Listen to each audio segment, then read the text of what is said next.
আসসালামু আলাইকুম। আজ শেয়ার করছি পুঁইশাক চিংড়ির তরকারি কিভাবে খুব সহজভাবে খুব কম সময়ে রান্না করা যায়, আর খেতেও কিন্তু অনেক মজার হয়েছে।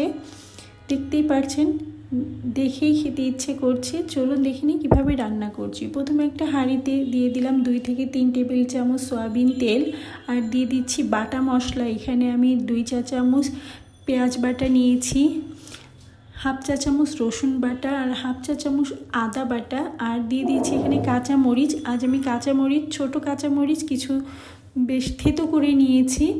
নিয়ে সামান্য পানি দিয়ে নিলাম যেন তেল ছিটে না পড়ে। এবার এখানে দিয়ে দিচ্ছি হলুদের গুঁড়া হাফ চা চামচ, স্বাদ মতো লবণ, আর দিয়ে দিচ্ছি হাফ চা চামচ লাল মরিচের গুঁড়া। খুব ভালোভাবে নেড়ে চেড়ে কষিয়ে নিতে হবে। আপনারা চাইলে এখানে শুধু কাঁচামরিচ দিয়েও রান্না করতে পারেন। আমি যেভাবে রান্না করি জাস্ট আমার রান্নাটা সেভাবে আপনাদের কাছে সামনে শেয়ার করছি। এবার দিয়ে দিলাম জিরা গুঁড়া 1 চা চামচ। দেখতেই পাচ্ছেন খুব বেশি মশলা কিন্তু আমি ব্যবহার করছি না। আর লবণটা আপনারা একটু চেক করে দেখে নেবেন, কারণ আমি কিন্তু লবণের পরিমাণ খুবই কম খাই, এই জন্য আমি কম দিয়েছি। আর এবার এখানে দিয়ে দিয়েছি চিংড়ি মাছ, দেশি ছোট চিংড়ি মাছ, আগে থেকে হলুদ, লবণ আর লাল মরিচের গুঁড়া দিয়ে মেখে রেখেছিলাম, দিয়ে দিলাম। এবার সামান্য পানি দিয়ে আবারও খুব ভালোভাবে কষিয়ে নিচ্ছি।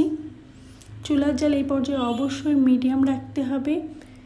যখন দেখবে একটু তেল উঠে এসছে এই পর্যায়ে পানি দিয়ে দিলাম, তবে খুব বেশি পানি দেওয়া যাবে না। যারা নতুন তাদের জন্য বলছি, যেহেতু পুঁইশাক থেকে অনেক পানি বের হবে। যখন এইভাবে বলক চলে আসবে পুঁইশাক দিয়ে দিচ্ছি।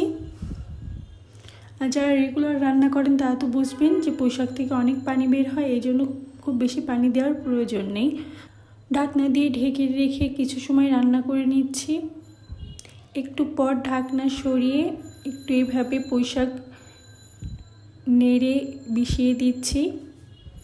এই পর্যায়ে অবশ্যই চুলার জাল মিডিয়াম টু হাই রাখতে হবে।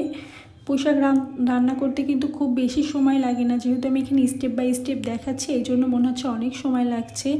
আবারও কিছু সময় ঢাকনা দিয়ে ঢেকে রান্না করে নিলাম, তবে খুব বেশি সময় ঢাকনা দিয়ে ঢেকে রাখা যাবে না, এতে করে কিন্তু পুঁইশাকের কালার নষ্ট হয়ে যাবে। হয়ে গিয়েছে, দেখতেই পাচ্ছেন একদম পারফেক্ট। এবার গরম ভাতের সাথে পরিবেশন করব। খেতে অসম্ভব মজা লাগবে। আর পুঁইশাকের কালার কিন্তু একটু চেঞ্জ হয়নি।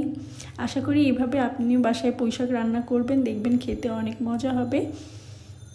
আল্লাহ হাফেজ।